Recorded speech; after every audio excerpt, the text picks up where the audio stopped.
Hi friends, welcome back to Dimplesri village vlog. Happy Dasara అందరికి. చెడు గురించి వెంటనే కానీ లైవ్ లో ఇదే చూడటం.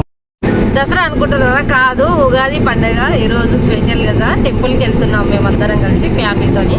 అవునా? నిజమా? నువ్వు ఇంత టాలెంటెడ్ ఉన్నావు.